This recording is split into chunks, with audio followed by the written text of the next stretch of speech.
দুনিয়া থেকে তোমার শেষ হয়ে যাবে। আমি মালাকুল মউত আপনার কাছে আমি আসবো, আসার পর আপনার জানখানা কবজ করে নিয়ে চলে যাব। যেমন কথাটা শোনা এবারে তখন শোনাবে বললেন, এই মালাকুল মউত এরকম জীবনের দরকার নাই রে, এরকম জীবনের দাম নাই। এতদিন বাঁচার পরও যদি মউত থেকে আমি রেহাই না পাই, এতদিন বাঁচার পরও যদি মউত থেকে ছুটকারা না পাই, এরকম জীবনের দাম নাই, এরকম জীবনের দরকার নাই। এসো এসো তুমি আমার জানখানা কবজ করে নিয়ে চলে যাও। তাই কবি বলছেন, ও মনে ঘুমায় না রে, নামে জপ মওলার, একদিন ঘুমাইবা তুমি জিন্দাগির লাগিয়া। মন ঘুমায় না রে, ও ভাই ঘুমায় না রে, নাম জপ মওলার, একদিন ঘুমাইবা তুমি কবরের মাঝার। ভাই ঘুমায় না রে, একদিন ঘুমাইবা তুমি জিন্দাগির লাগিয়া। ভাই ঘুমায় না রে। সাকার ফেরাউন বাদশা ছিল এ দুনিয়া মাঝার, একে একে সব চলে গেল, একে একে সব চলে গেল কবরের মাঝার। ভাই ঘুমায় না রে। আল্লাহর যত নবী এলেন এ দুনিয়া মাঝার, আল্লাহর যত রাসূল এলেন এ দুনিয়া মাঝার, একে একে সব চলে গেলেন, একে একে সব চলে গেলেন কবরের মাঝার। ভাই ঘুমায় না রে। নারে তাকবীর। আর একটা ঘটনা বলি আমি, 2 মিনিটে, 2 থেকে 3 মিনিটে। কি ঘটনা? আমার কাছে একটা বই আছে, বা যে ভাইরা জানছেন পড়েছেন, আব্দুল মালিক মুজাহিদ মুসান্নিফের লেখক, উনি সুলহেরি আওরাতের মধ্যে একটা ঘটনা লিখছেন। কি ঘটনা? ফিলিস্তিনের জমি যেখানে এখন লড়াই চলছে, আপনারা সবাই জানছেন, মসজিদ আকসা, সুলাইমান নবী ওটাতে, সুলাইমান নবীর জায়গা। সুলাইমান নবী আল্লাহ তাবারাক ওয়া তাআলা তাকে এমন মুজিজা দিয়েছিলেন যে জীব জন্তুর ভাষা জানতে পারতেন, পক্ষীর ভাষা, পিঁপড়ের ভাষা, এগুলা ভাষা জানতে পারতেন। আল্লাহ তাবারাক ওয়া তাআলা হাওয়া বাতাস জিনকে তার কাঁধে রেখেছিলেন, আদেশ করলে কোনটি থেকে মানুষকে কোনটি পৌঁছাতে পারতেন। এটা আল্লাহ মুজিজা দিয়েছিলেন। আমি ওদিকে যাব না। একদিন সুলাইমান নবী বসে আছেন, আর সুলাইমান নবীর পাঞ্জরে এলাকারই একটা লোক বসে আছে, হয়তো তার উজির হবে বা গ্রামের কোনো মানুষ হবে, বসে আছে, গল্প সল্প করছে। এই গল্প করতে করতে একটা অপরিচিত মানুষ, আজনবী মানুষ, যেটা এলাকাতে কোনোদিন দেখেনি, সুলাইমান নবীর কাছে চলে গেছে, সালাম কালাম হলো। ওখান থেকে তখন লোকটা চলেও গেলেন। চলে যাওয়ার পর তখন সুলাইমান নবীর পাঞ্জরে যে লোকটা বসে আছে, ও সুলাইমান নবীকে বলছেন, সুলাইমান নবী বলছে কি?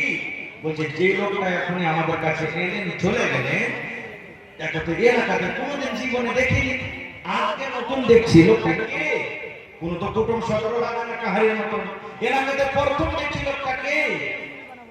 সুলাইমান নবী তখন বলছেন যে খাতা, এটা হলো মালাকুল মউত, আল্লাহর ফেরেশতা মালাকুল মউত, এই তো মানুষের জান কবজ করে। যখন ফেরেশতার নাম শুনলেন যে এটা মালাকুল মউত, ওর ভেতরটা কিন্তু খালি হয়ে গেল। ওই লোকটা জোরে আল্লাহ, এটাই মালাকুল মউত, এ তো আমাকে চিনে গেল, হয়তো কখন এসে আমার জান কবজ করে চলে যাবে। তখন সুলাইমান নবীকে বলছে যে এক কাম করেন, আপনি জিনকে বলেন কিংবা বাতাসকে বলেন, আপনাকে তো আল্লাহ জিন তাবে করেছে, চোখের পলকে কোথা থেকে কোথায় চলে যাবে।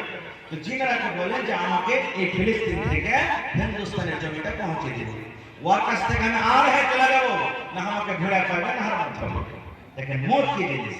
আব্দুল মালিক মুজাহিদ সুনিয়া ওয়াকের মধ্যে লিখছেন ঘটনাটা। এইবারে সুলাইমান নবী বলছেন, তাহলে তুমি থাকবে না এখানে? বলছেন না, আপনি জিনেরাকে বলেন আমাকে পৌঁছে দিন। পৌঁছে দিলেন, ঠিক হয়তো 20 মিনিট পর, 15 মিনিট পর বা আধ ঘন্টা পর এবারে ওই মালাকুল মউত আবার কিন্তু চলে এসেছেন কার কাছে? সুলাইমান নবীর কাছে। এবারে দেখছেন যে সুলাইমান নবী কিন্তু এক লাইনে আছে, সাদা কে হলো ওই লোকটা নেই।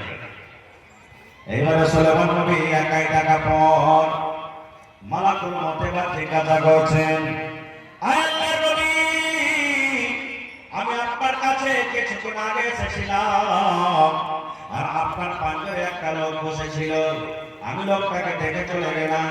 এবার যদি আবার ধরে আসছি, লোকটা নাই, কোথায় গেল একটু বলেন তো। এবারে সুলেমান নবী বলছেন, মালাকুল মউত, তোমার যাওয়ার পর আমাকে লোকটা জিজ্ঞাসা করলো এটা কি। আমি বললাম এটা হলো মালাকুল মউত। এই মালাকুল মউত তোমার ডরে, তোমার ভয়ে আমাকে বললো আমাকে হিন্দুস্তানের মাটিতে আপনি পৌঁছে দেন, ভারতের মাটিতে আমাকে পৌঁছে দেন। আমি ঠিকানাকে আদেশ করলাম, এখন লোকটা হিন্দুস্তানের জমিনে চলে গেছে।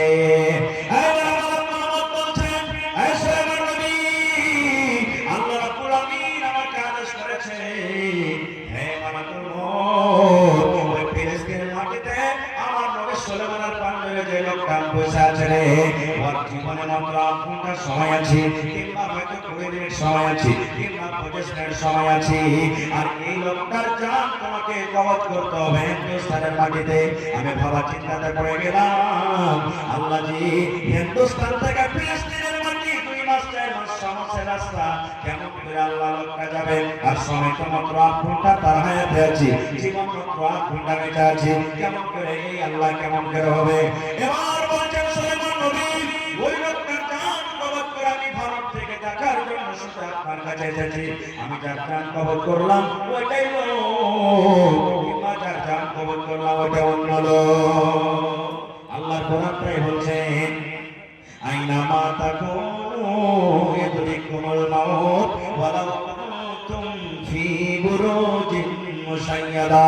আল্লাহ বলছেন, দুনিয়ার মানুষরে, আইনামা তাকুন, দুনিয়ার যে কোণাতে তুমি থাকো না কেন, কিংবা পালিয়ে যাও কেন, তুমি জমিনের ভিতরে থাকো না কেন, ছাদের উপরে চলে যাও না কেন, আসমানের উপরে তুমি চলে যাও না কেন, পানির ভিতরে তুমি ঘর বানিয়ে থাকো না কেন, আল্লাহর কোরআন বলে, যে কোনো তুমি জায়গাতে চলে যাও না কেন, দুনিয়ার মানুষে মওত তোমার কাছে যাবে, সময় হতে গেলে মওত তোমার কাছে পৌঁছবে, মওত থেকে তুমি ছুটকারা পাবে না। পাবেন?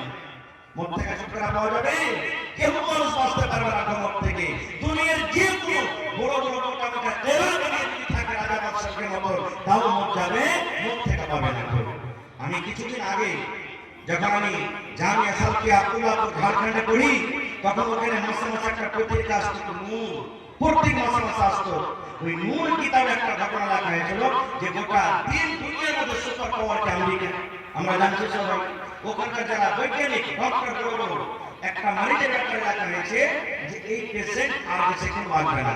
যেমন এখন দুনিয়াতে দেখবেন না, ডাক্তার বলে দিয়েছেন 5 মিনিট সময় আছে, 10 মিনিট সময় আছে, 1 ঘন্টা আছে, যা 1 ঘন্টা পর মরবে।